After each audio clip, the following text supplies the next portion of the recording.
All right, good to go. Yes, sir. All right, Shalom. First and foremost, we give all praises and glory to Yahweh, Ba'ashem, Yahweh Shai, Ba'ashem, Kakadash.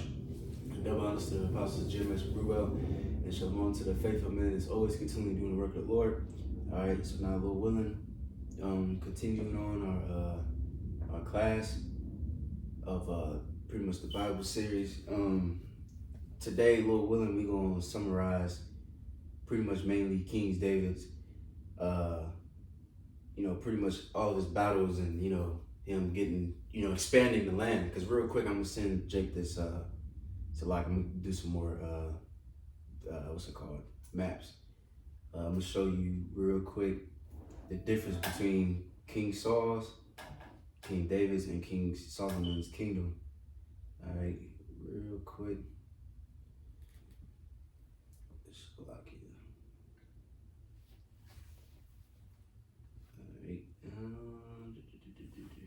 I sent it just now. Because if you look at King Saul's kingdom, it was very small compared to King David's, and he was, obviously taking out a lot of these different nations that were surrounding us, which Lord willing, we'll go into detail in a minute. You know what I'm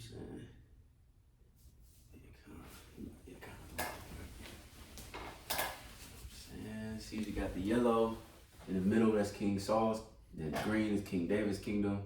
And then that top where it says Hamath, that's where King Solomon, he expanded all the way to the Euphrates, all the way down to the Red Sea. You know what I'm saying? Just to give you, a little image of kind of the water. But now we can just go to this article and you can skip down to what it says, a commander in Saul's army, because before all that, we already went through last, what's it called? But whenever you're ready. And can you read the, matter of fact, it's called biblicalwarfare.com. You know what I'm saying? This is where the website's from, but you got it. You want me to start right at the top? Can you skip down to the commander in Saul's army? Yep. So the commander in Saul's army says, with the defeat of Goliath, David proved himself to be a lethal fighter. 1 Samuel 18:5. With that. Yeah, can somebody get that real quick? Cause we read a little bit of that last week, but it go a little further. I got it. Yo, 1 Samuel 18:5. Mm-hmm. So 1 Samuel 18, verse 5, it says, and David went out whithersoever Saul sent him, and behaved himself wisely. Mm-hmm. And Saul set him over the men of war, and he was accepted in the sight of all the people, and also in the sight of Saul's servants. Mm-hmm. Let me see. You keep going. And it came to pass as they came, when David was returned from the slaughter of the Philistine, that the women came out of all cities of Israel, singing and dancing to meet King Saul, mm-hmm. with tabrets, with joy, and with instruments of music. Mm-hmm. And the women answered one another as they played and said, Saul hath slain his thousands, and David his 10,000s. Mm-hmm. And Saul was very wroth and very and saying, displeased him. And he said, they have ascribed unto David 10,000s, and to me they have ascribed but thousands. And what can he have more but the kingdom? Right, and that's exactly what happened. Now you've seen, like we mentioned in the last class, King Saul started disobeying the Lord. What was the first one? He sacrificed before Samuel came, and then the second one, he didn't kill all the Amalekites, or whatever, Amalek, you know what I'm saying? And then that's when the Lord really took the kingdom from. Now he's starting to get jealous. Now he's about to do even more wickedness, which you got jealous at a righteous man, you know what I'm saying? But you keep going. Yeah. Verse 9, it says, and Saul eyed David from that day and forward, and it came to pass on the morrow. We stop there. But he Saul eyed David from that day forward. You know what I'm saying? So now, that's where the lesson you can learn from there too, is where, what's his name, King David, he started showing integrity, because he had many different times he could have killed King Saul. Mm-hmm. You know what I'm saying? or all these different things. But the Lord, he just took the low. He ran it. He was a sojourner. He had to move from place to place. And Lord willing, we're gonna go on into that in a little bit. But we can go back to that article. Jumping back in the article, it says, so Saul rewarded him with a command in his army. The text is unclear as to how David progressed within the ranks, but we do know that at some point he commanded units of at least 1,000 men, the equivalent of a modern battalion. In 1 Samuel 18 and verse 13, want that? Let me see. Yeah, let's read that real quick. 1 Samuel 18:13 says, therefore Saul removed him from him and made him his captain over 1,000, and he went out and came in before the people. Jumping up from what we read. And he said he came out. He said, and he went out and came in before the people. You know what I'm saying? So that's why King David was loved too. That's because the spirit. What? That was a skull. Oh, that was a skull. Yeah. No, you remember it's an old skull. Oh, yeah. Because he was dealing with the people. He was amongst his people. You know what I'm saying? But in overtime, so to speak. Yep. And another translation, I forgot which one. I think NOT or maybe, or AMP version, one of the two. It said he went out for people for battle and came in. You know what I mean? Pretty much he fought for the people. He was dwelling among the people, so he's very loved. You know what I'm saying? Let me see. You can keep going from that. That's Samuel. Let me just keep reading. Yeah. Verse 14, it says, and David behaved himself wisely in all his ways, and Yahweh was with him. Wherefore, when Saul saw that he behaved himself very wisely, he was afraid of him. But all Israel and Judah loved David because he went out and came in before them. Right, So yeah, he said Saul was afraid of him because he was behaving wisely. Because he couldn't really openly do nothing against him. You know what I mean? Because if he do it, then people gonna be like, like what you doing, pretty much. So he was looking for little occasions for him to go off and pretty much send him out to the front line, all these different things. But the Lord was ultimately dealing with King David, so he's protecting him.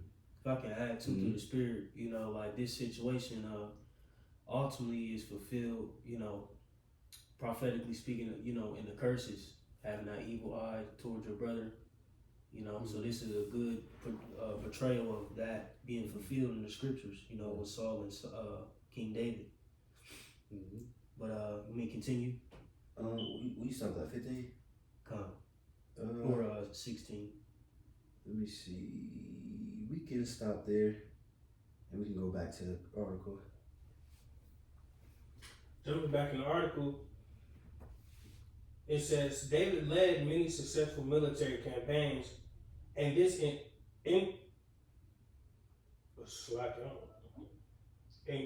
ingratiated him to the people and to Saul's servants, which included other military leaders. But not everyone grew to love David. This successful, charismatic figure incited the ire of Saul. Yet, despite the clear animosity that Saul had towards David, David managed to maintain his integrity and his professionalism. Twice in 1 Samuel 18, the biblical text says that David behaved wisely. David was more than just a skillful commander capable of defeating his enemy. He understood the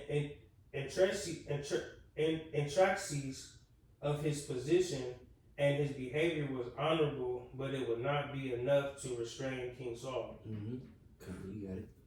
It says David's flees from Saul. Saul made several unsuccessful attempts to kill David, both overtly and covertly.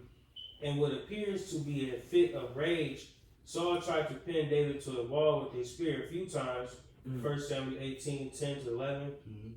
1 Samuel 19, 10. We don't gotta get that. But you got it. It Because, says, pretty much, just to sum it up, King Saul had David play for him with the instrument. I believe you read that last week, I think. In the harp.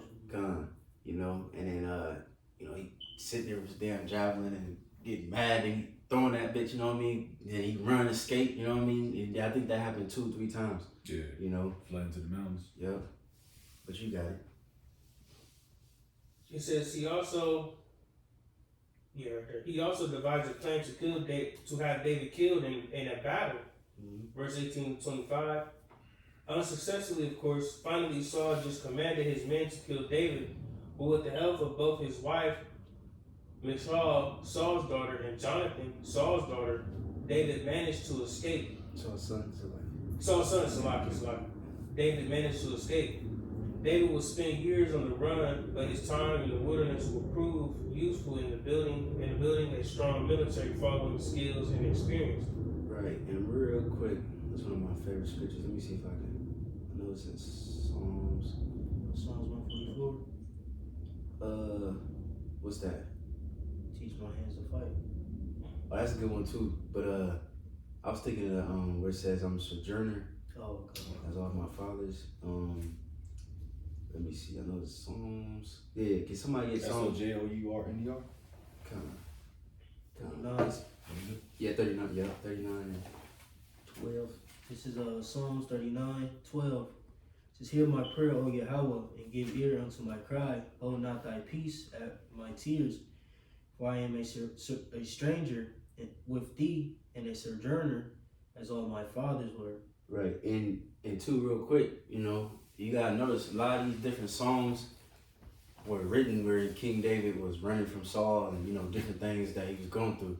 You know what I'm saying? I don't know this one specifically, but, you know, but yeah, he said, I was a sojourner as all of my fathers were. You know, a lot of our forefathers, like we already went to the class with Genesis with, what's his name? Father Abraham, Isaac and Jacob, you know, King David, the Maccabees, you know, so on and so forth. Yahweh Shai himself, Joseph. He had to flee to Egypt and things like that. Yeah, Joseph, you know. So all of our forefathers, we were sojourners, and some of us had to live in the wilderness and so on and so forth. So, Lord willing, you know, it might happen again. Oh, 70 AD. Yeah, 70 AD. Yep. But kind of, we can go back to that article. David's experience in the wilderness. David's time on the run was difficult but greatly beneficial to the future king in 3 ways. 1, he developed a band of loyal men who would support him throughout his reign. 2, he gained first-hand knowledge of the terrain, learning how to use it to his advantage in military operations. Oh, if I can add, because you gotta think the situation when Saul was pursuing him, and they went to the cave. Yeah. And he, you know, he hid himself in a cave. Yeah. And I think he had a few men with him. Yeah, some men with him. Yeah. And he sliced the skirt of his garment. Yeah. Without him even knowing. You know what I'm saying? Yeah. So like say he was skillful. He knew the terrain, etc. Exactly. Beautiful. That's a spirit too. It's gonna mention that cave. We're gonna go into it a little bit. But you got it. For verse 3, he became intimately aware of guerrilla warfare tactics, how to use them and defend against them. So like, alright, my fault. You got it. Building a strong foundation for a loyal military. Initially, David fled to the cave of Adullam, 1 Samuel 22:1. Can somebody give me Yeah, I'll get that. This is 1 Samuel chapter 22 at the top. And King David therefore departed thence and escaped to the cave Adullam. And when his brethren and all his father's house heard it, they went down thither to him. Right, and you know, it's cool too. Like if you know going through the scriptures, you know, it's good. Like you know, we're gonna show a couple maps, but also look up videos, stuff like that. There's a video I looked up, you know, of the cave Adullam, and it shows. I don't know if that cave specifically was the one they thought King David was actually in, but they showed different caves and stuff like that, and then it shows you like it's kind of like small, like the entrance is small, but it's huge in the inside, and you know it fits because I believe like 300 men, then it went to like 600 men that he was with, you know what I'm saying, and it just shows you how they was living, and if you go to the top of the cave, you can look out and you can pretty much see everything. You know what I mean? So that's good for like if you see an army coming towards you, you got plenty of time to be like, hey, you know, your watchman can be like, hey, they coming, and you can move, you know, accordingly. You know what I'm saying? Didn't he yell to him? Oh yeah. He pretty much told him. So, but hey, the spirit's probably what he did. He went to the top. Mm-hmm. You know what I'm saying? You gotta envision this. You know what I'm saying? Screaming to him, Saul in the Hebrew. They probably had some code names and shit. Go! You know what I mean? You know Jake. Yeah, some birds. Yeah. It's cold, man. But you got it. Verse 2, and everyone, hold on. You said two? Yeah, verse 2, and everyone that was in distress, and everyone that was in debt, and everyone that was discontented, gathered themselves unto him, and he became a captain over them, and there were with him about 400 men. 400 men, But see, he says right there, it says everyone that was in debt, distress, discontented, so everybody was through. Yeah, smack. You know what I'm saying? And that's how it is normally in the truth. Like, brothers dead, brothers, you know, baby mama drama, brothers had past, you know, all kinds of shit, man. But that's what the Lord dealing with. The Lord dealing with the poor and the needy. The God of us, Judah said, the God of the forlorn. You know what I'm saying? But The meek. Yep. The meek, the humble, the lowly. Let me see. Matter of fact, keep going. We can read a little bit more. Verse 3. And King David went thence to Mizpah of Moab, and he said unto the king of Moab, let my father and my mother, I pray thee, come forth, and he be with you till I know what the Most High will do for me. Mm-hmm. And he brought them before the king of Moab, and they dwelt with him all the while that King David was in his hold. Right. We can stop there. We can go back to the article. Back in the article, it says, it was there that his family and 400 disgruntled men joined him, a number that would later grow to 600. His 3 nephews, Joab, Abishai, and Asahel, also likely joined him at this time. The former 2 would be central figures in David's military for most of his reign. Mm-hmm. David's popularity. I love this topic, bro. This is real history, you know. This is real. This is our history. Mm-hmm. You know what I'm saying? Yeah, we was in slavery and all that shit. You know what I'm saying? But this is the might that you so-called blacks, Latinos, and Native Americans come from, man. You know, because niggas think their history Start with slavery. Yeah. Or you know, some niggas try to mention Mansa Musa and Moors. You know what I'm saying? Egyptians and shit. Yeah. Nah, this is our history right here. You know. Yeah, and it's crazy too, because like if you talk to these different heathen and shit, you know what I'm saying? They look at you like, because I remember I was talking to one, and I was talking about like when I said, because I was just going into how every nation ruled, and I mentioned, you know, so-called black people, and they looked at me like, when y'all ever ruled? You know what I'm saying? Like people think that we're just some monkeys, right? Yeah, this shit crack, bro. Damn, bro. And Esau, the Lord, he did a good job of, you know, keeping us hidden. But now the Lord finally gave us his knowledge and wisdom and understanding back. Now we understand that King David was a so-called black man. And on down, then of course you have a shot. You know what I'm saying? It's beautiful history, man. But y'all got it. Back in it says David's popularity while serving in Saul's army was likely to pull the pull factor that led these men to align themselves with David. The push factor was clearly their difficult circumstance, debt, distress, etc. But what would cause these men to remain with David in the harshness of the Judean wilderness and share in his troubles for so many years? Times were indeed difficult, and David gives us a glimpse of the condition they endured in Psalm 63. Can you read that real quick? You want to read it right here, this ESV? Yeah. You want me to get it in KJV? Yeah, that's cool. Okay, real quick.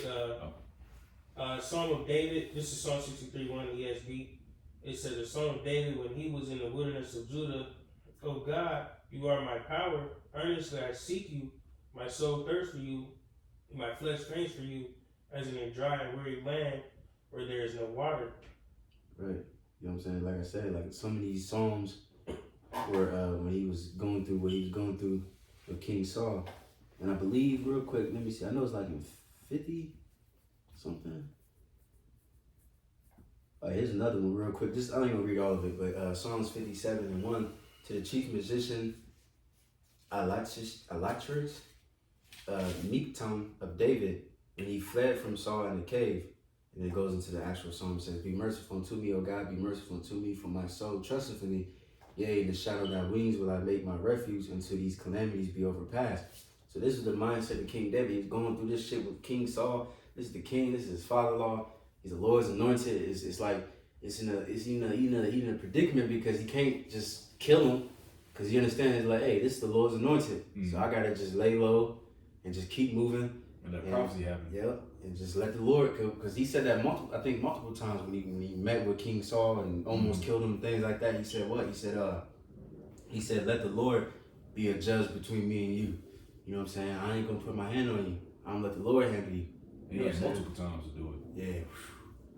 Man, your ops is out there lacking, you know what I mean? Yeah. Damn. You know? But we can go back to the article. It says, the Judean wilderness was inhospitable, and David and his men often suffered from thirst and hunger. His men's willingness to stay and suffer with David was influenced by the care and loyalty David showed them. 3 instances gives us a glimpse of his character as a leader of men. All right, real quick, can we get Hebrews 11 and a little bit down to, let's see, you start at 37.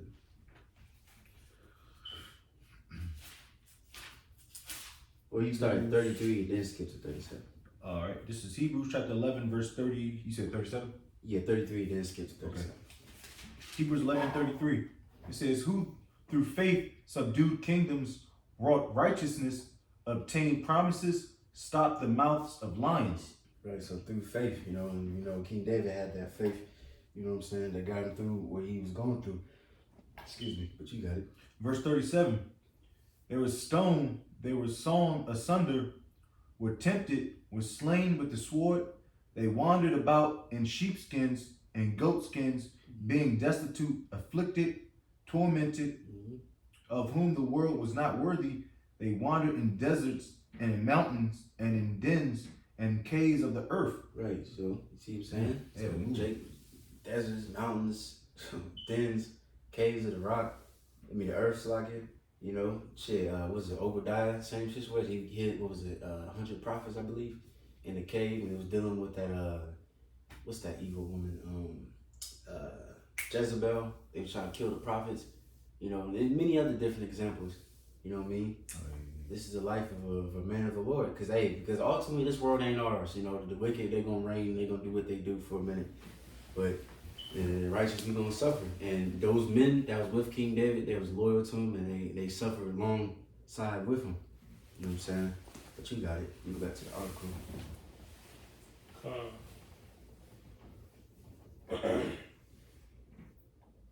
It says, David almost killed the wealthy man Nabal and his entire household when he refused to give provisions to David and his band of outlaws. David's ire, whether right or wrong, was no doubt rooted in his deep desire to provide for his men. You just read the title. We don't gotta go into it. Just clicked off. 1 Samuel 25:2, all the way to verse 42. It says, a thirsty David poured out the water as an act of sacrifice because he felt unworthy of the risk his men took in obtaining that water. 1 Samuel 23:13 and 17. At 1 Samuel 30, verse 21 to 25, he made certain that the men in the rear will receive as much provision as those on the front lines. Right, and let's get that, because that's going to link with another story too. What was that, 1 Samuel 30, 21? You know what I'm saying? This is 1 Samuel chapter 30, verse 31. Oh, yeah. 21. Water. And King David came to the 200 men, which were so faint that they could not follow King David, whom they had made also to abide at the brook Besor. And they went forth to meet King David and to meet the people that were with him. And when King David came near to the people, he saluted them.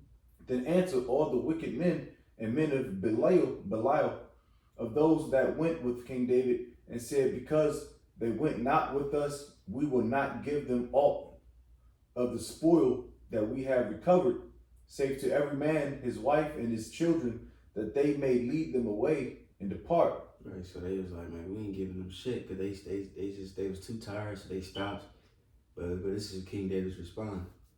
Verse 23, then said King David, ye shall not do so, my brethren, with that which the Lord hath given us, who hath preserved us and delivered the company that came against us into our hand. For who will hearken unto you in this matter? But as his part is that goeth down to the battle, so shall his part be that tarrieth by the stuff. They shall part alike. And it was so from that day forward that he made it a statute and an ordinance for Israel unto this day. Right, so he made an ordinance to make sure everybody, get a fair share. Yeah, eats, yeah. Let me see, because continuing on that one, we're gonna read this later. Yeah, let me see. Let's just hold that, because we're gonna come back to that, because it's gonna link with another story. Because you can turn your guys against each other. Yeah. If somebody's getting a better deal or a better shape than everybody else, and that's not good business. Go back to the article. Back in, it says, from this band of loyal men, the 30 was formed. David's mighty men, as they are also known, will be key figures in his military that will help maintain loyalty among the ranks for the duration of David's life.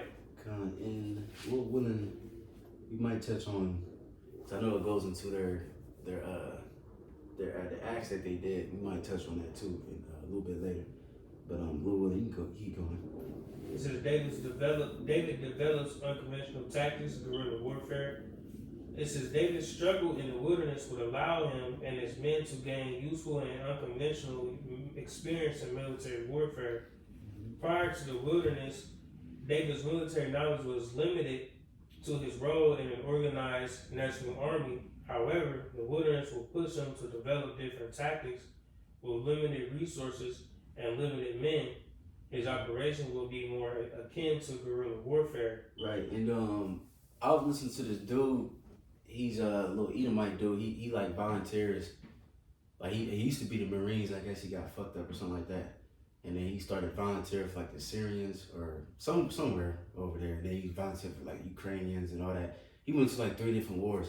But and he was like one war. I forgot where he was at, but he was like living in caves and shit.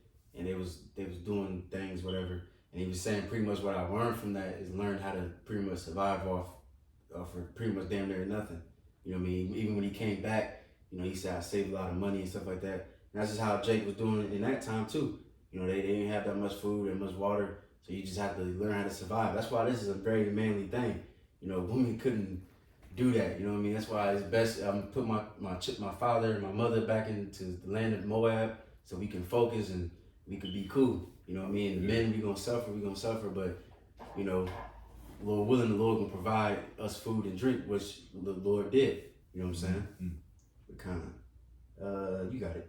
And just to add, if you don't mind, just going into guerrilla warfare. So guerrilla warfare is pretty much, it's more so on a sneaky kind of tip in a way. So it's like a lot of flanking. Yeah. So when you in the wilderness, you know what I'm saying, you understand the ground. You're able to hide and be hidden in certain places to do certain sneak attacks, ambushes, things like that. You know what I'm saying. You know the path that opposition may be coming in. So it's like, okay, well, they gonna come in right here. We can hit them right here. You know what I'm saying. People are saying flanking, things like that. So just understanding what guerrilla warfare is. Yeah, it's a strategic hit, but it's very quick. Yeah. So we leave no traces, so to speak, and very, very, very less casualties on your end. But back in the article, it says, for example, intimate knowledge of the terrain is essential in guerrilla warfare. David's experience navigating caves and identifying sources of water would later prove useful in the capture of the future capital of Israel. I make the case in how Jerusalem became the city of David, that David's experience in D-Day was beneficial in capturing Jerusalem. And D-Day has many karst hydrological systems, tunnels of water, the same kind of system found in Jerusalem. It was probably their acquaintance with these kinds of tunnels that allowed David and his men to use that knowledge to their advantage in Jerusalem and catch that highly fortified city quite off guard. Right, and Lord willing, it's going to touch on it again, so we can go into that later. But you got it. It says that was not the only guerrilla-like experience he gained while in the wilderness. David and his men operated like nomadic tribes. They moved from location to location, became knowledgeable of the land and its resources, and conducted raids, lightning strikes when necessary. This experience living as a nomad would prove useful not only in his encounters with raiding nomads while on the run, but also in developing adequate defenses against future threats from desert raiders in his established kingdom. This is an experience he would put to good use even before Judah crowned him king. Right, that's what it says. Everything that happens to us is for our good, roughly paraphrasing. You know what I'm saying? Even though that would suck that he had to run from his father-in-law and all that good shit, run in the wilderness. But at the same time, that came to his benefit. You know what I'm saying? But Lord willing, we keep going. It says David lives among the enemy, 1 Samuel 27, verse 1 through 12. And let's just get a little bit of that real quick. 1 Samuel 27 and 1. This is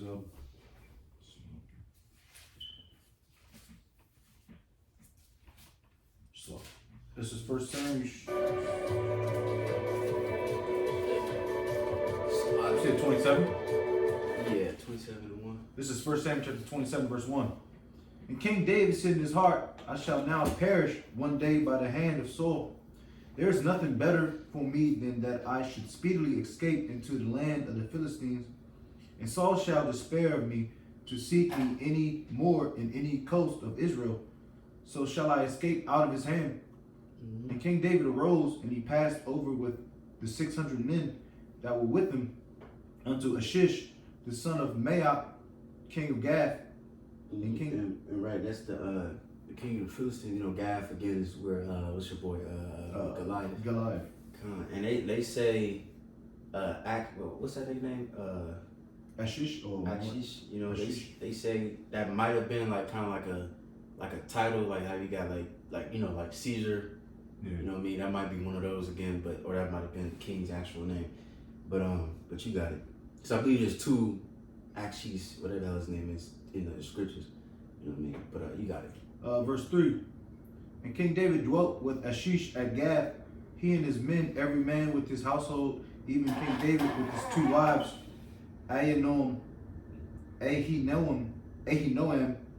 the Jezreelitess, and Abigail, the Carmelitess, Nabal's wife. Mm-hmm. And it was told Saul that King David was fled to Gath, and he sought no more again for him. And King David said unto Ashish, we stopped there. Matter of fact, Salaki, keep going. Salaki.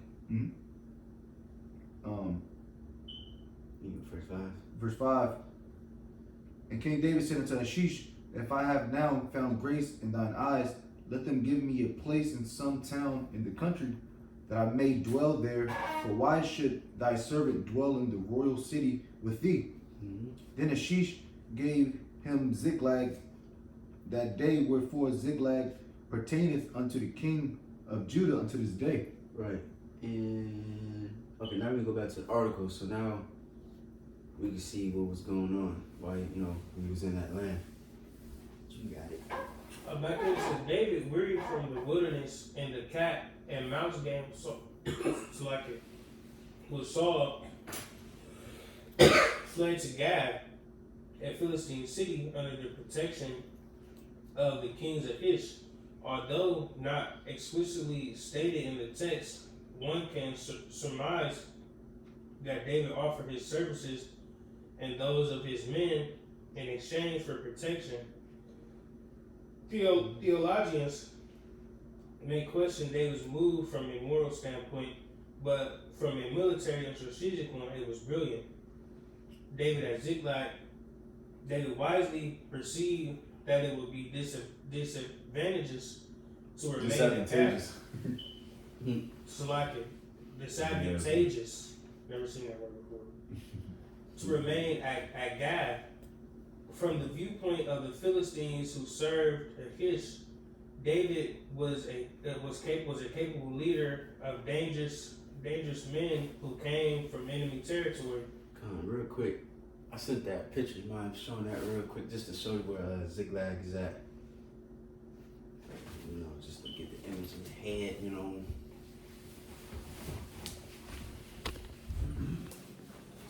It's the south of the Philistines' lands. You got Gath and you got Ziklag and all that. You know what I'm saying? And then two, right there, them arrows, that's where King David was attacking. He attacked those three different places while he was down there, which was genius because it's gonna go into it, you know what I mean, in a minute. Cause hey, King David, he was smart, bro. Like everything he was doing is gonna link up to how he became a king and got everything established. You know what I'm saying? But you got it. Back in the article. Mm-hmm. It says, it would only be natural for his presence to incite distress in Achish's court, a perception proven true in 1 Samuel 29. Mm-hmm. He did kill the Philistine Goliath after all. Right, in 1 Samuel 29, you just summarized it. Pretty much, the Philistine princes, they realized who King David was. Oh no, they didn't. They pretty much realized he was an Israelite. They was like, who's this? Like, why? They ain't about to go to battle with him. So they pretty much told him to stay back. The king was like, you know, hey, sorry, whatever, you gotta stay back because they don't, you know. And then eventually, I think it's gonna go into a more, pretty much he faked like he was crazy because people start realizing that, because, you know, like I said, Gath was the land where your boy Goliath was from. So people start seeing like, oh, this King David that slew him. So, you know, but you keep going. It says, David therefore requested permission to live in the outskirts outside the city walls. Achish agreed and offered David the town of Ziklag on the southern border of Philistine territory. Although generous on the surface, his true intention was to use David's military prowess and his small army to defend the Philistine southern flank. Achish's trust in David was rooted in the mistaken impression that the enemy of his enemy was his friend. David would play on that belief, using deception to win the trust and support of Achish. While at Ziklag, David and his men were able to use Ziklag as a base of operation to attack nomadic tribes in the Gab. Right. In the Gab. And real quick, you know, going to I always stuck with me. The elder in Atlanta, elder I think his name is Karatazar. He said, you know, pretty much you gotta be a righteous snake. You know what I mean? King David, you know, he could have been like, oh, fuck going into the Philistines, I'm just gonna do my own thing. But then that would have been fucked up, and then he got swallowed up by Saul. So he had to just play, you know, what's it called? Be wise as a serpent, pretty much. You know what I mean? But you got it. It says at the end of each raid, David will return to Achish, presumably with the spoils of his campaigns. However, he led Achish to believe that he was raiding areas within Judah. Mm-hmm. Can you read that? Yep. And Achish trusted David, thinking he has made himself an utter stench to his people Israel. Therefore, he shall always be my servant.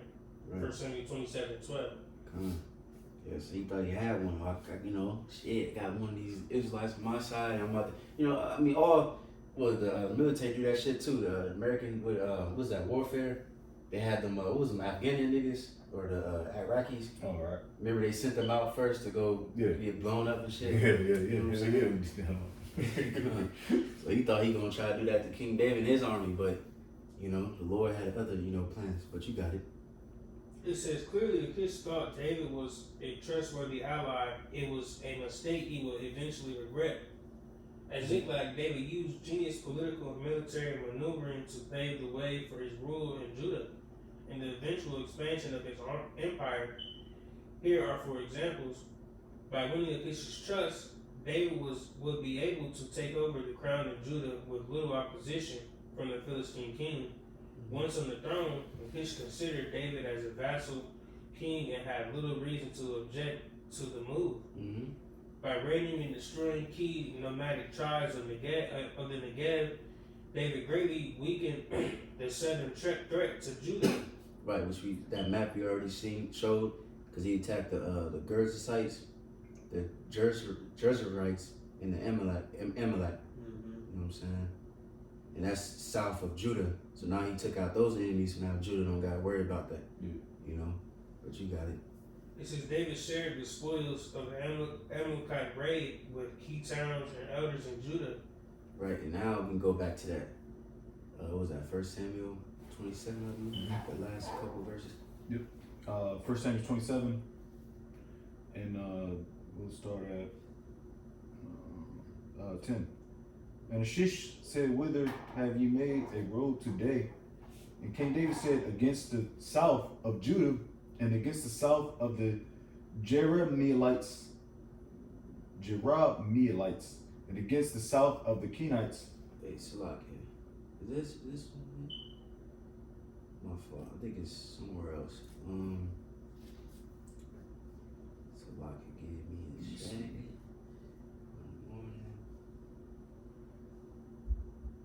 Hold up.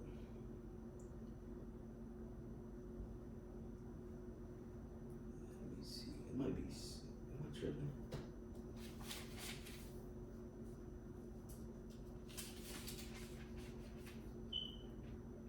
It might have mentioned it in.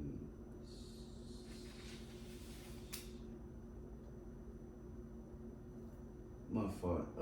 Bible Shah, keep reading that article because I'm gonna look for this one. Gotcha. And four, it says, by gaining the trust of the Philistines, David will be able to study the strengths and weaknesses of his future enemy. It says the establishment of King David's kingdom. After David left the Philistines, David's first step in consolidating power started by establishing. It's like I found it. It's 1 Samuel 30. Oh, about destroying the Amalekites. Right Alright. here. What we got? You got it? Where you want to start at? Let me see.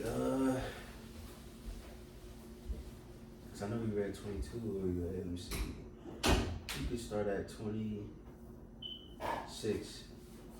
This is 1 Samuel 30 and 26. It reads, "And when David came to Ziklag, he sent of the spoil unto the elders of Judah, even to his friends, saying, Behold, a present for you of the spoil of the enemies of Yahweh." Mm-hmm.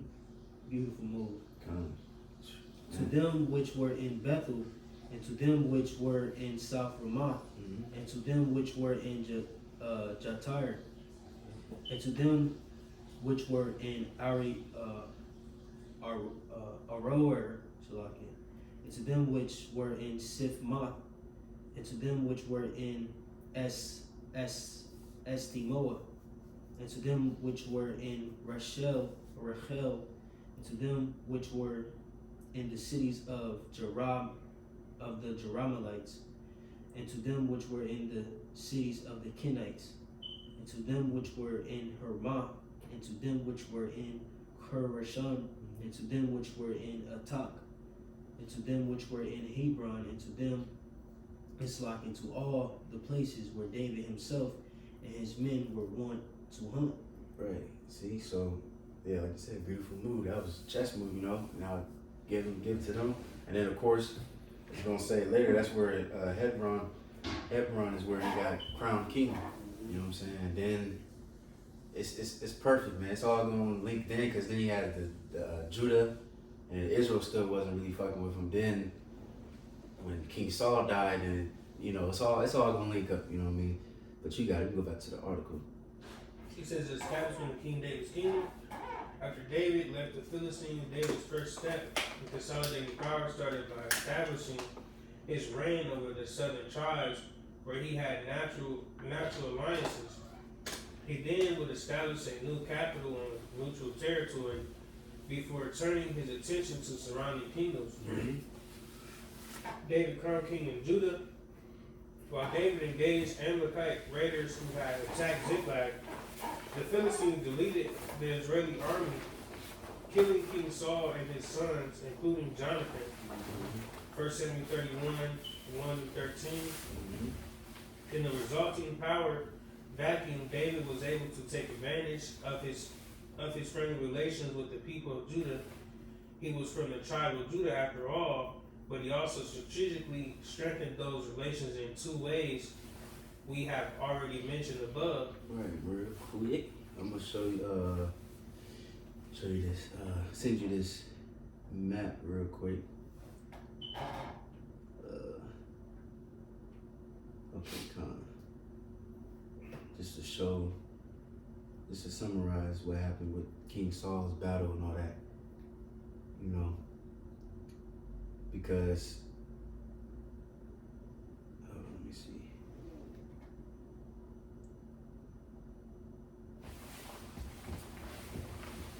Yeah, there you go.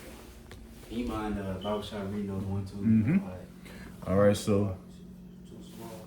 No, I got it. So we got the map. So number 1 down at the bottom, we got the Philistines mustered their forces at Aphek and advanced to Shunem. All right. Number 2, up top, the Israelites set up camp at Jezreel, and the night before the battle, Saul consulted medium at Endor.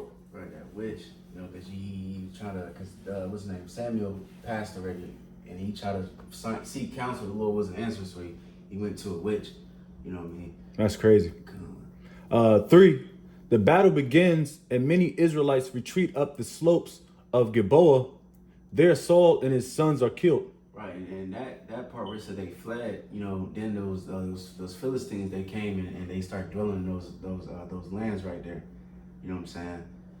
So that's the situation that King David had to deal with. So now, you know what I mean, just to show people fled and everything's chaotic, you know, but you got it. Yeah, it was different fronts, man. He had to fuck with them Amalek, Jeshurites and all that stuff.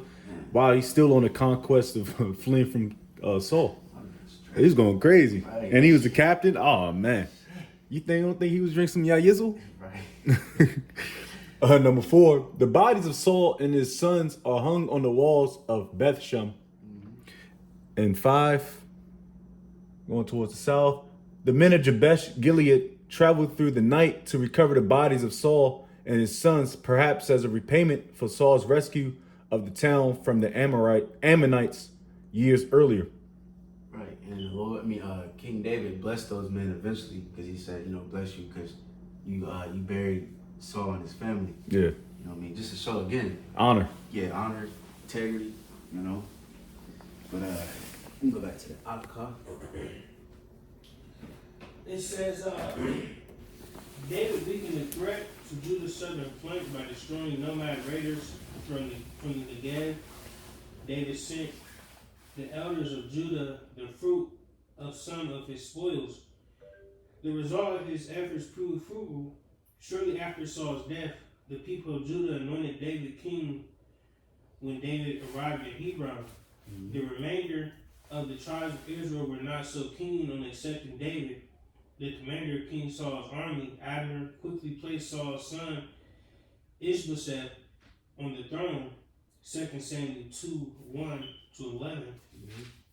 The northern tribes of Judah will remain. Let's read a little bit of that. 2 Samuel 2:1. All right. This is 2 Samuel chapter 2, verse 1. The header is King David goes to Hebron where he is made king of Judah. And it came to pass after this that King David inquired of the Lord Yahweh, saying, shall I go up into any of the cities of Judah? And the Lord said unto him, go up. And King David said, whither shall I go up? And he said unto Hebron. So King David went up thither, and his 2 wives, also Ahinoam the Jezreelitess, and Abigail, Nabal's wife, the Carmelite. And his men that were with him did King David bring up, every man with his household, and they dwelt in the cities of Hebron. And the men of Judah came, and there they anointed King David king over the house of Judah. And they told King David, saying that the men of Jabesh Gilead were they that buried Saul. And King David sent messengers unto the men of ye of the Lord, that ye have showed this kindness unto your Lord, even unto Saul, and have buried him. And now the Lord show kindness and truth unto you, and I also will requite you this kindness, because ye have done this thing. Therefore now let your hands be strengthened, and be ye valiant, for your master Saul is dead, and also the house of Judah have anointed me king over them. Verse 8. But Abner, the son of Ner, captain of Saul's host, took Ishbosheth, the son of Saul, and brought him over to Mahanaim, and made him king over Gilead, and over the Asherites, and over Jezreel, and over Ephraim, and over Benjamin, and over all Israel. Right, and one more verse. Verse 10. Ishbosheth, Saul's son, was 40 years old when he began to reign over Israel, and reigned 2 years, but the house of Judah followed King David. Right, so Israel's still split as of yet, but we're willing, he's about to unify in a minute. But yeah, you see that a lot too in the scriptures, or a few times where, like even with King David, when he was about to pass, what was it? Because King Solomon is supposed to be next, which he was, but one of his brothers, I forgot, he hurried up and became king. Yeah, he tried to get up in there. Yeah, but I wasn't him. Right. You see, but anyways, we can go back to the article real quick. It says, Judah grows strong under King David, while Israel falters. Want to read this little passage? Yeah. It says, and David grew stronger and stronger, while the house of Saul became weaker and weaker. 2 Samuel 3:1. And you seeing that today. Yeah. You seeing that today, man. Lord's will we be at the house of King David, man. Yeah. Not the house of Saul, because them niggas are getting weak, man. Yeah. Doctrines is crazy. It says King David will rule over Judah from Hebron for 7.5 years. He was drawn into a protracted war with the northern tribes, but during that time David consolidated his rule while Ishbosheth grew weaker. Ishbosheth was no doubt a puppet of Abner and lacked the charisma and leadership of David. David was able to maintain the loyalty of his military even during times of disagreement. A loyalty hard won during his time in the wilderness. Ishbosheth's kingdom, on the other hand, was fracturing. A false insulting accusation by Ishbosheth alienated Abner and provoked him to ally himself with David. 2 Samuel 3:6-21. Right, which he pretty much accused him of sleeping with Saul's concubines or whatever. And that offended Abner. It pretty much said, hey, matter of fact, let's just get it real quick, because I think it's short. What was that, 2 Samuel 3:6? Right here. Come on. 2 Samuel 3:6, and it came to pass while there was war between the house of Saul and the house of David, that Abner made himself strong for the house of Saul. And Saul had a concubine whose name was Rizpah, the daughter of Aiah. And Ishbosheth said to Abner, wherefore hast thou gone in unto my father's concubine? Then was Abner very wroth for the words of Ishbosheth, and said, am I a dog's head, which against Judah do show kindness this day unto the house of Saul thy father, to his brethren and to his friends, and have not delivered thee into the hand of David, that thou chargest me to do, thou chargest me today with a fault concerning this woman? So do the Most High to Abner, and more also, except as Yahweh hath sworn to David, even so I do to him. to translate the kingdom from the house of Saul, and to set up the throne of David over Israel and over Judah, from Dan even to Beersheba. Right. Yeah, we can stop there. So many similitudes to these precepts. You know, we already know it because you know you go to the second born of Isaac. You know, Esau was supposed to get the blessing because he's the oldest. And like King Saul was the first. You know, not technically. You know, but he was the author. You know what I'm looking for. Right. He was authorized the king of Israel. Yeah. Dang, man. That shows the Lord is all about order. His order. Go back to that article. Back in, it says, shortly after Joab murdered Abner, and without Abner's protection, Ishbosheth was left vulnerable. Two of his own military officers assassinated him. 2 Samuel 4, verse 1 through 8. King David unites Israel. After Ishbosheth's death, King David was able to win the acceptance of the northern tribes through his honorable treatment of both Abner and Ishbosheth.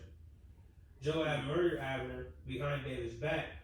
This betrayal could have had major political repercussions for David. Instead, David's response to the murder of both men helped to build bridges between himself and the northern tribes. Joab, man. I mean, he did good deeds, but he kept going behind King David's back and doing things he wasn't supposed to be doing. Ended up getting himself killed. I think King Solomon had him get killed.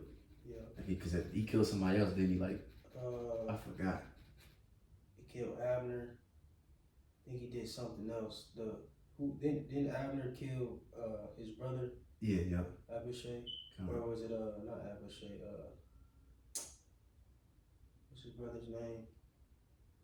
Say run like a gazelle. Is that him? Yeah. It's right in the 5th grade. Ashi.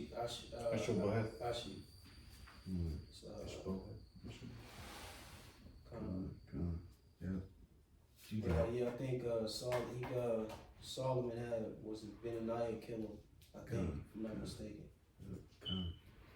Sir, you got it. Because Benaniah, he was like a hitman too. You know what I'm saying?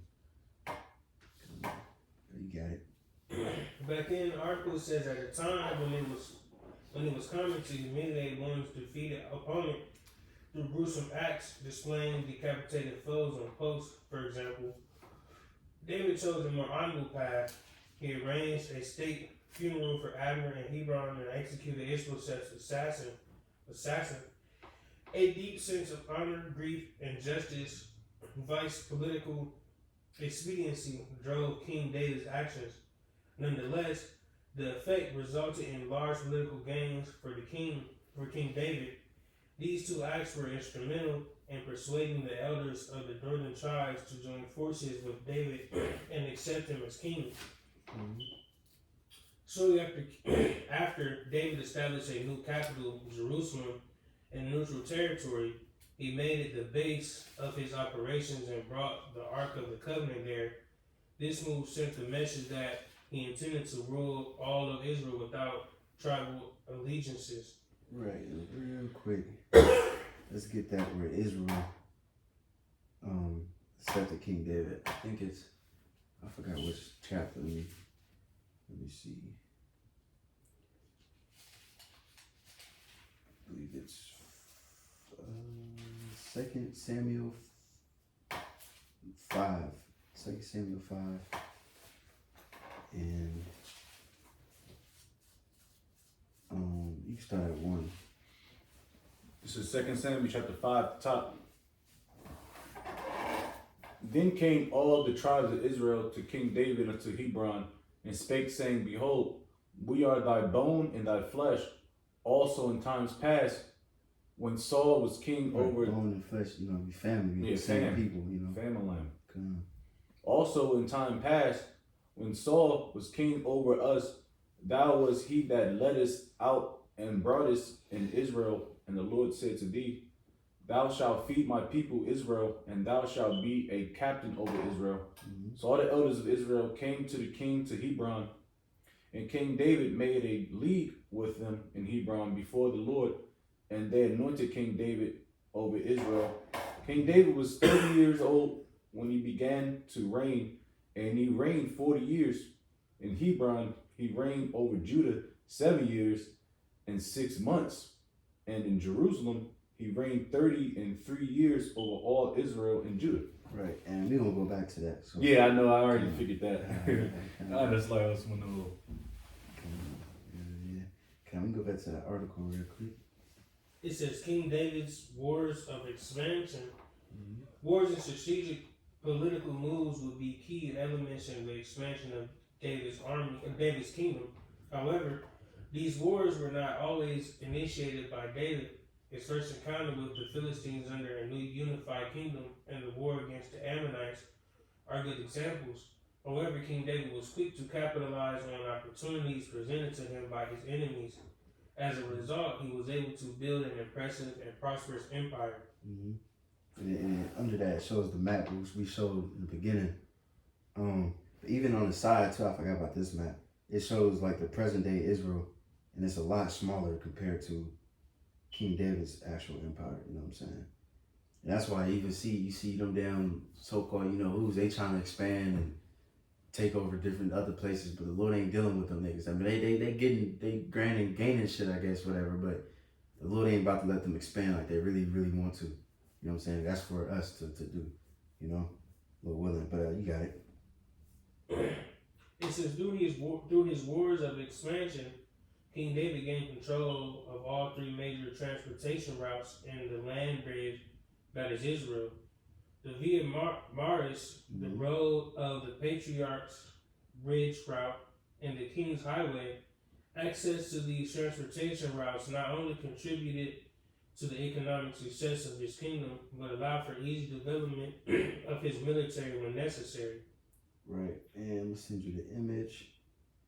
And it also made me think of King Solomon, because pretty much King David took out all the enemies, got those trade routes and stuff like that, highways and stuff, and then King Solomon just had to jump up in there, with the riches, and then now that's why he was so damn rich. He ain't had to deal with the enemies around him. He got the trades and all that, water and all that. Man, they was living delicious life.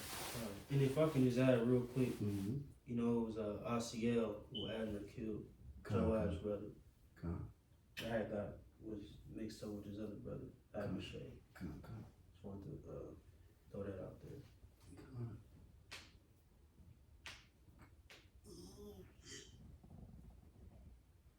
You send me something? Yeah, I sent you that map. Come on, slow.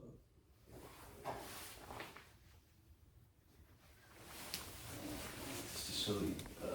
Give me those things on the side. Those routes. All right, so it's key trade routes during King David's empire.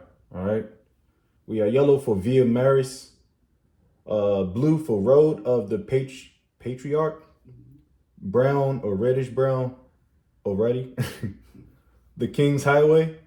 Green would be other trade routes, and this is how he got busy and he got his empire established. Look at that, man. Commerce, that shit. Yeah, commerce is crazy, especially during those times when they weren't, the highways weren't, they didn't have fucking Dodge Magnums and semi trucks. Yeah, that's why too. Rome was so good because they made, I think, the first highway like streets pretty much. Yeah, if I'm not mistaken. Pretty much. Well, yeah. Yeah, and they did that very well, and they was able to send out their army. That's another thing too. Them roads, you can send your armies quicker. Yep. You know what I'm saying? That's what the highways was built for anyway. It wasn't built for commerce. It was built for military strategy. For the most part. So you go back to the joint. It says here is a summary of David's wars of expansion, subduing the Negev tribes. As we have seen, David subdued the tribes of the Negev while he lived under Philistine protection. However, the result of these campaigns was instrumental in his ascension to king of Judah. The conquest of Jerusalem, this was his first military engagement after being crowned king under a unified kingdom. The establishment of a capital in neutral territory was a political necessity to maintain the support of the various tribes. For a complete military analysis of the conquest, read how Jerusalem became the city of David. Right, and we ain't gonna go into it because it's like a little bit later in the day, so we about to go to camp. So if Jake want to do that in your own time, he goes into the city of David, Jerusalem. You know what I'm saying? How they took it over, and I believe is he gonna go into it? Yeah. So pretty much, just to summarize it, because that land it used to be called what was it used to be called? It used to be called let me see, G-Bus. G-Bus. You know what I'm saying? And who was living there? G-Bus, because I think the Jubilees, if I'm not mistaken, if I'm pronouncing it right, those were Canaanites. They had the land of Jerusalem, and then pretty much King David took it over. You know what I mean? And then he changed it to Jerusalem. You know what I'm saying? And it's a good land because it's like it had like It's medium, it's in the middle. Yep. You had 2 valleys on the east side, so it's hard. So really, you can go from the north. That's why they was pretty much to summarize. They was bragging and said, y'all can't come, y'all can't get into this fortress. It's too hard. And they put the lame and the pretty much the people that's paralyzed and shit. They put them on the walls just to mock Israel. And then eventually, obviously King David took it. And you got port cities going towards the west, like Ashdod. Mm-hmm. So yeah, it was pretty. That's how it's supposed to be. Even if you look at America, I mean, their so-called capital is on the far east, which the Atlantic City is right. The Atlantic Ocean is right there. Mm-hmm. It need to be somewhere central, if you really want to think strategic.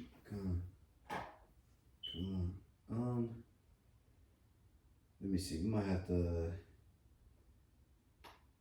cause it's still a lot more. We might have to skim through some of this. Let me see. Matter of fact, okay. So the next one you read, you on the defeat of the Philistines, right? Yeah. Let me see. Okay, just to summarize it, can you just read the headings, like the defeat, the war against Moab, and so on and so forth, instead of just reading all that? Because, yeah. The conquest of Jerusalem, the defeat of the Philistines, the war against Moab, the defeat of the Arameans, the defeat of the Ammonites, the war against Edom. Right, and a lot of those different nations, he's putting them in captivity. You know what I mean? As slaves. Psalms 18 goes into it. He says the heathen gonna obey me. And that's why like Elias Rambo goes to that a lot. The house of David. When the house Shai comes back and he rules, it's gonna be the same thing. It's gonna be the house of David, and we're gonna be doing the same thing, but in complete righteousness and spiritual powers. You're gonna be having heathen in captivity, just like King David did. You know what I'm saying? But let me see. Can you read the next one? We might skip around a little bit. Just go ahead and read the next paragraph. Kind of says King David betrayed by his son Absalom. After David's kingdom reached its peak, David endures a painful betrayal by his son Absalom, forcing him to flee Jerusalem. Absalom's move to steal the kingdom from David was no doubt rooted in familial discord. However, for Absalom to have been able to remove the king from his capital signals that David had lost much of the hard-won loyalty among the people first, but also among the military-aged males. And can you skip down to 2 Samuel 15 and 13? Just read that real quick. Yep. It says, and a messenger came to David saying, the hearts of the men of Israel have gone after Absalom. Then David said to all his servants who were with him at Jerusalem, arise and let us flee, or else there will be no escape for us from Absalom. Go quickly, lest he overtake us quickly and bring down ruin on us, and strike the city with the edge of the sword. 2 Samuel 15, 13, 14. Come on. And then now can you skip down to King David defeats Absalom's forces? Yep. King David defeats Absalom's forces while fleeing Jerusalem. King David plans a double agent, Hushai, within Absalom's inner circle, Hushai was able to convince Absalom and some of his other advisors to not pursue David right away, but rather engage him at a later time. This gave David time to organize his forces, resupply his men, and draw Absalom's forces to his geographic area of choice. A strategic blunder for Absalom. Although David likely planned the operation against Absalom's forces, he did not take part in it. While it was common for David to fight with his men, in this instance his men convinced him to stay safely within the walls of Mahanaim, located east of the Jordan River. His men's concern was probably twofold: David's age and David's emotional connection to Absalom. Now, can you skip down so it says it's not surprising that David's regular forces? It is not surprising that David's regular forces would defeat the people of Israel, Absalom's militia. According to 2 Samuel 18:7, 20,000 men lost their lives that day. In an encounter with David's men, Absalom got himself stuck in a tree by his hair.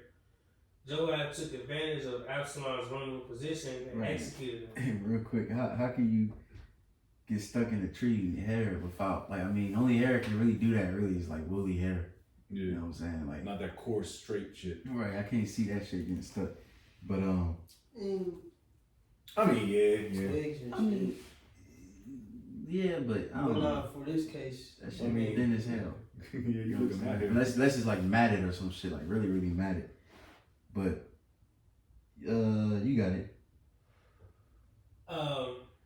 It says against the king's orders. Yeah, that's who he killed. He killed his son too, Joab. Yep. Kind of, you got it. Because King David told him not to hurt him. You know what I'm saying? But you got it. King David's mercy.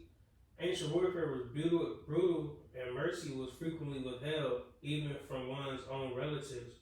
However, David extended mercy to his enemies and critics more often than not.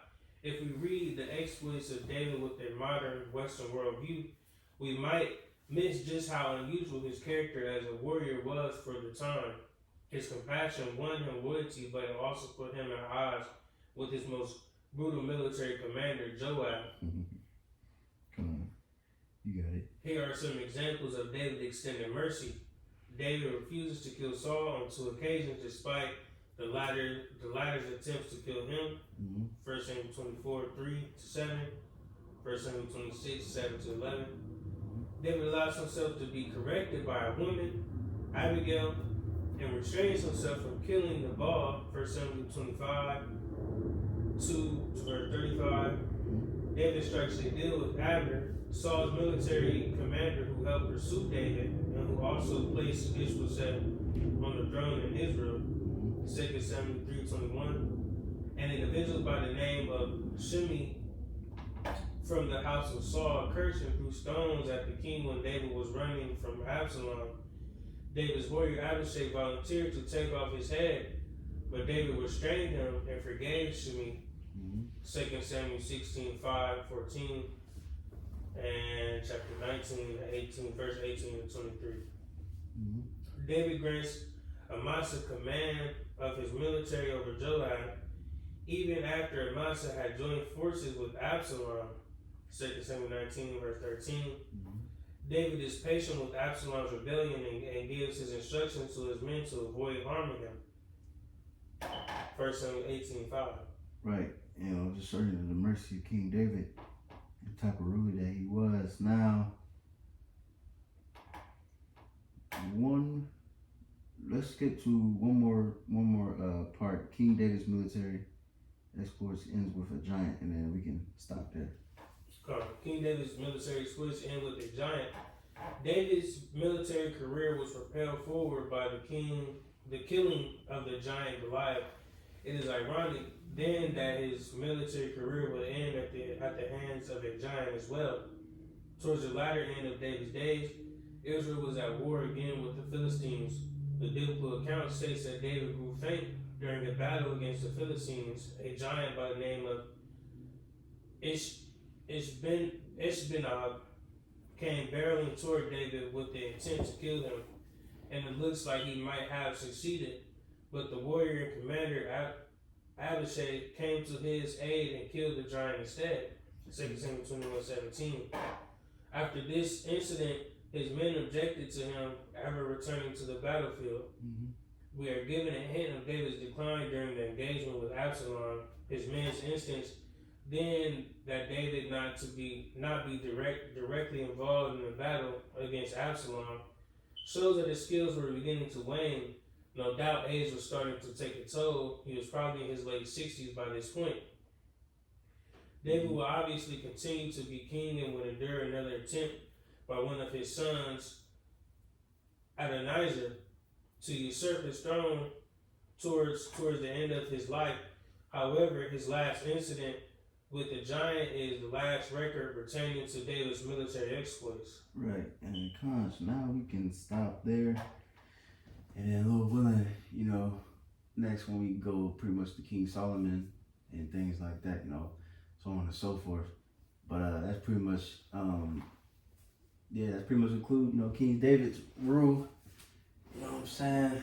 And Lord willing, anybody got anything else before we close? Come. Alright, so Lord willing, hopefully you brothers is edified. Give our praise and glory to Yahweh, Bahashem, Yahushua, Bahashem, Kakadash. Divine to the apostles, Gms Ruel, as well as to the faithful man, continue to work the Lord. Everyone say shalom. Shalom.